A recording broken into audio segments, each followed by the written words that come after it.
How's it going, everybody? I wanted to show you a really neat plant in my garden, one that has a ton of uses, and this is none other than bamboo. This particular variety is called Alphonse Carr, and it is a clumping variety, so it does not run from where you plant it. It stays in a nice general clump, and this one is about 3 years old, and it's just kind of spreading all over. Not spreading, but it's growing horizontally, let's put it that way. So this branch here, let me just back up a little bit, and you can see that it has gone sideways quite a bit, which is fine. This is the edge of my property. I'm really trying to build up as much privacy here as possible. The hedge, as you can see, I'm probably sure you've realized in older video or other videos, I've got a really unsightly mobile home that's right next to me, and so I'm trying to grow as many evergreen large bushes as possible. He's a super nice guy in there, so I don't mind, but this is one of the plants that I've got over here, and I really like it because it is evergreen and it has all kinds of uses. I can harvest bamboo from it to stake up plants or for all kinds of crafts in the future, and it's just done really well. It doesn't seem to be as water thirsty as some bamboo are claimed to be, and it has grown very quickly, which I like. Next to it here, I've got some oleander, which is just a really nice evergreen hedge, windbreak. I get some really heavy-duty westerly winds here as well, which is this side of the yard, and so it's nice to have these breaks. We get these really strong winds that come through here, and I'm trying to think of the name of they've got a specific name. I can't believe it's just right on the tip of my tongue, but anyways, just really kind of like a tornado type small little wind that comes through here. Microburst, there it is. I knew it was on the tip of my tongue.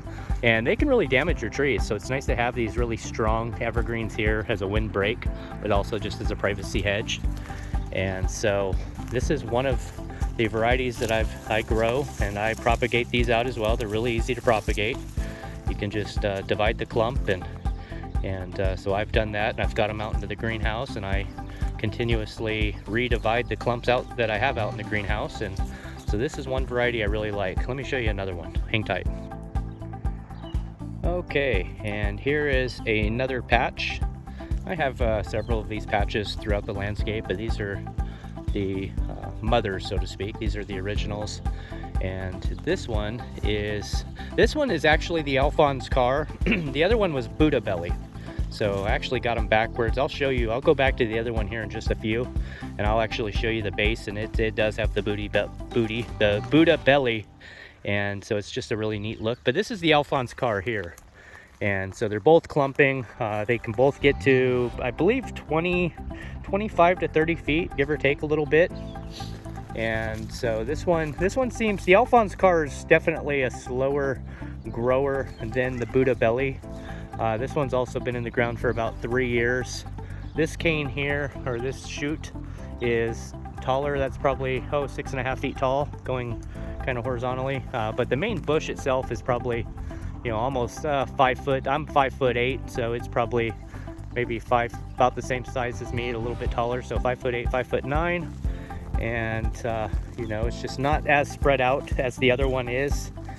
And this one gets just the exact same nutrients and water as the other one does. I've got it next to some oleander there and there, and it's got all this big gap right here, whereas the other one's kind of filled out. So and I've got a nice saguaro here. If you're not familiar with desert cactus, this is a saguaro.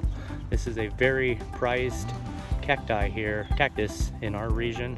They're actually protected. Once you've got them planted, you cannot touch them at all. So he's done well. He's actually grown.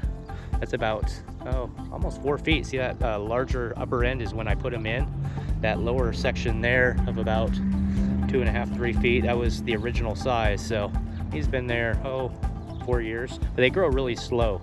But actually these are probably growing about a foot a year, which is actually really good for a saguaro, because typically they only grow, I don't know, 6 inches a year, give or take. But I give them plenty of water too, and they certainly appreciate that in our summer heat. But off topic, I had to digress there briefly.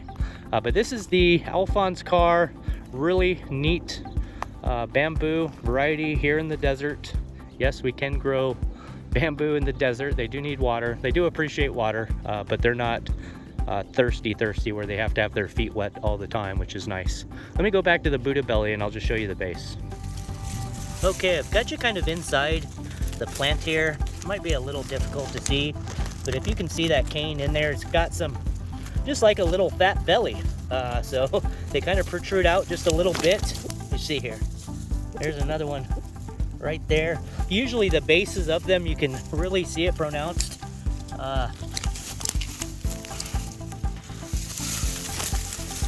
Trying to get a better view here, sorry for the leaves.